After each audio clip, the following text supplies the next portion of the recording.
Our first team being inducted into the team category tonight is the 1979-1980 Brandon Westman Merchants Fastball Club. The Brandon Westman Merchants team was originally formed to compete in the Premier Men's Fastball League in Western Canada, the Western Major Fastball League. After playing in that league for 2 years, in 1977-1978, the Merchants withdrew from the WMFL and formed a new team with a combination of players from the Esso Astros Fastball Club and players that had played with the Merchants during the previous 2 years. This team joined the Brandon Centennial Men's Fastball League. The Merchants won the next 2 league championships in 1979 and 1980 with a total 2-year league record of 42 wins, 5 losses, and 1 tie. In 1979, the team also won the Manitoba Senior B Provincial Championship, which qualified them for the Western Canadian Senior B Championship in Lethbridge, Alberta. They won the silver medal after a hard-fought 1-0 loss to a team from Saskatchewan in the final. The Merchants were known to have good pitching, but also had a reputation for being an excellent hitting team. In the 1980 Centennial League season, 4 of the top 10 hitters in the league in terms of batting average were members of the Westman Merchants. The Brandon Westman Merchants team is inducted tonight into the Softball Hall of Fame in the team category.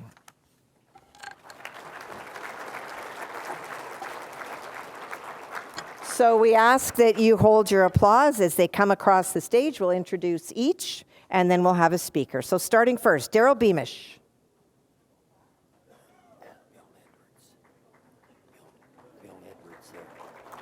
Instead of Bill Crossman? Murray Blight, just stand here and wave, Murray.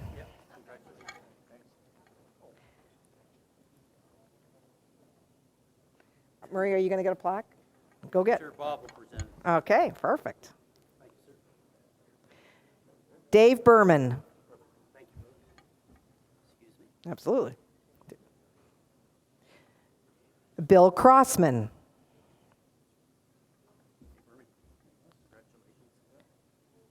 Bill Edward.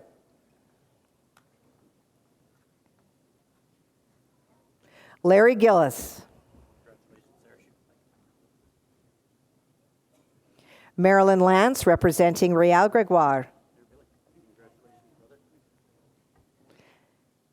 Marilyn Gregoire for Richard Gregoire.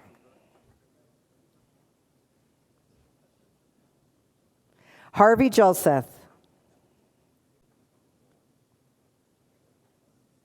Roy Kelly.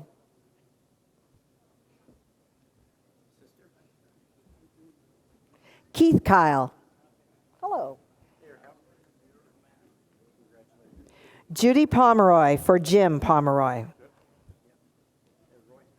Dave Shayak. Rick Simpson. Rod Zank. And not attending, but were part of the team, Neil Andrews, Heather was going to be here, Robert Crossman, Dan Flick, and Ron Helgeson. This is your Brandon Westman Merchants team.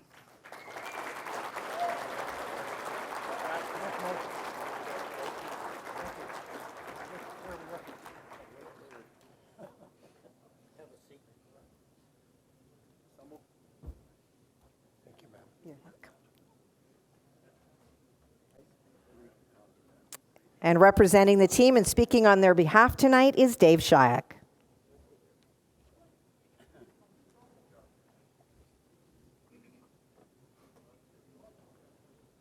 Thank you, Kathy.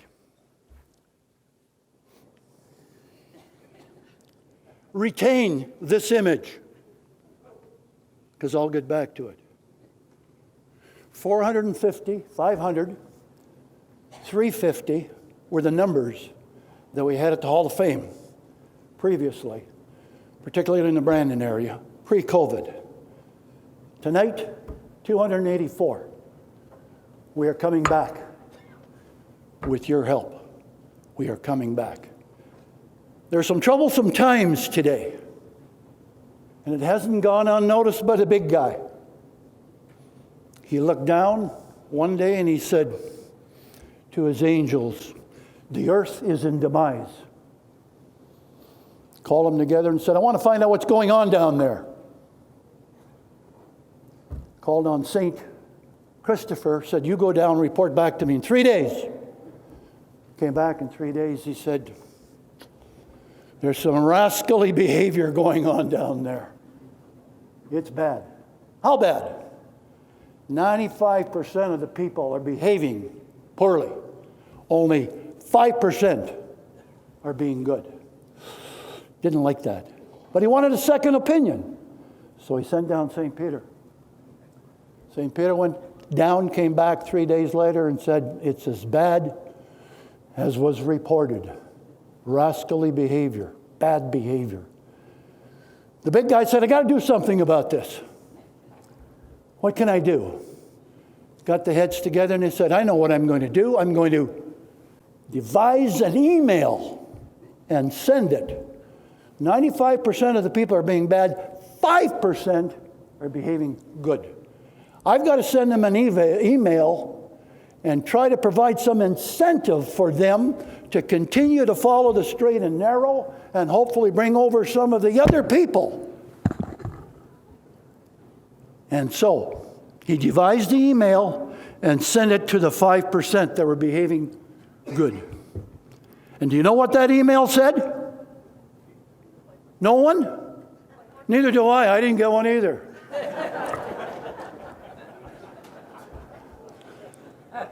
I expected one. There are reasons for our being here tonight. Kathy just read the accomplishments of our team. They're also in the program. You can read those. There's no need to reiterate what you already are aware of. I'm going to speak for a moment on why we're really here. We're here to reacquaint ourselves with people we haven't seen for years. People that we don't recognize and don't recognize us. We are going to tell stories tonight and retell stories about how good we were. And we're even better now than we were then. And this will continue. But the underlying reason for us to be here is this.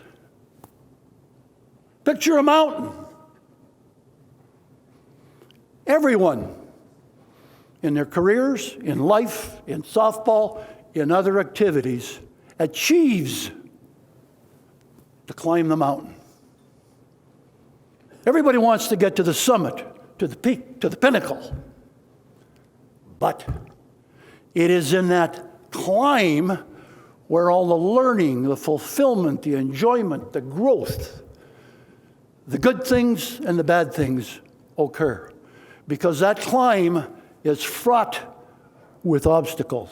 If you were to climb a mountain, the obstacles you encounter are rivers, streams, gullies, chasms, forests, trees.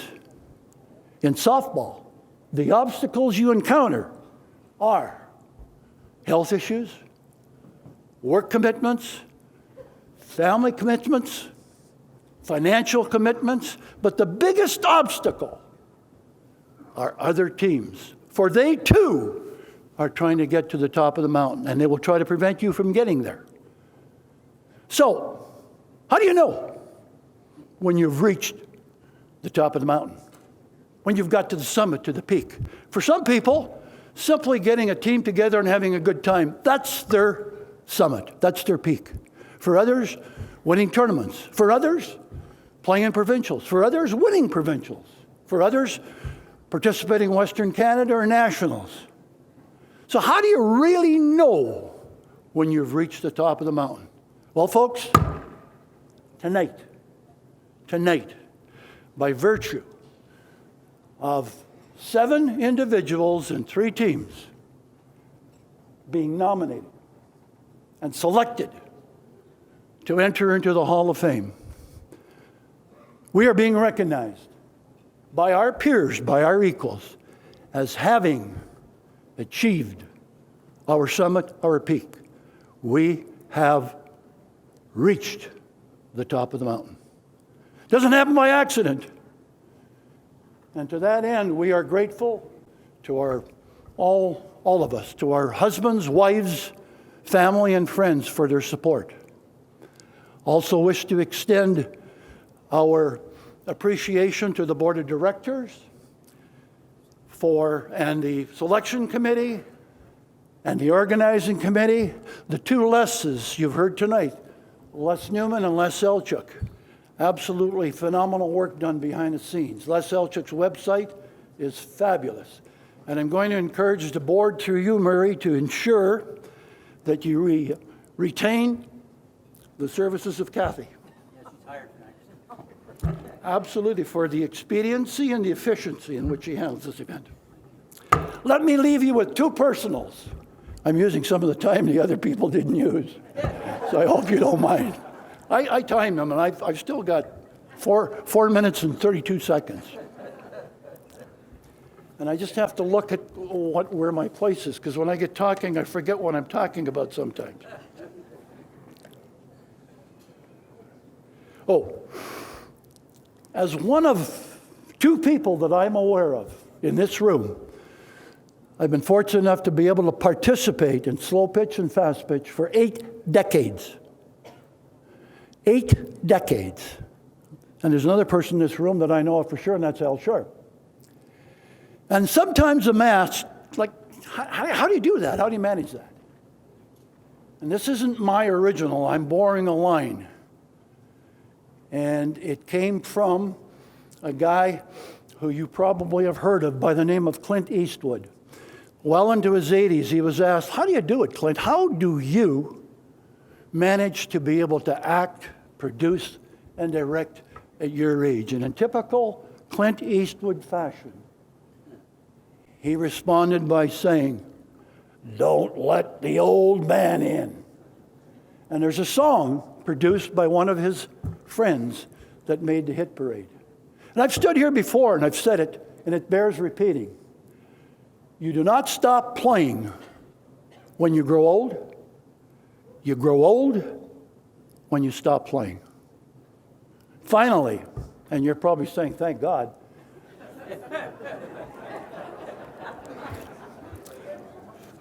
Finally, I'm running out of steam. I want to, if at all possible, like we've lost a lot of people, and you've heard Kathy, and we gave a moment of silence. Lost a lot of people. Every time I look out there, there are people that are missing. And there's a time to remember those people, but there's also a time to move forward. You have to get on with your life. There's an old saying, don't always take life too seriously because you're never going to get out of it alive anyway. And it reminded me of a conversation I had with a colleague of mine, Don Barton, who passed away a while ago, and his son Chris is here tonight to get an award. But we had one of those mano-to-mano conversations several years ago with the help of a rum and Coke, real Coke, not that sissy diet stuff. And we said, you know, one of us is going to pass before the other one. If there's any way possible that you could get a message, whoever passes first, get a message down to the other one, let them know what's up there, what to expect. Well, lo and behold, last night, I got a communication. And it said, Dave, I've got good news and I've got bad news. I says, what's the good news? Dave, he says, there is fast pitch, there's slow pitch, there is co-ed, there's men's leagues, ladies' leagues, competitive, recreational. It is awesome, and it's very competitive. Good ball. You'll know a lot of the players up here. He said, it is fabulous. I play on many different teams. I said, well, that's great news. What's the bad news? Well, Dave, he says, one of the teams that I play for on Tuesday, that's 3 days from now, he says, we're scheduled to play Tuesday, and Dave, the bad news, you're scheduled to start at first base. Thank you, folks, and cherish this and every evening. Thanks, Kathy. And I met you.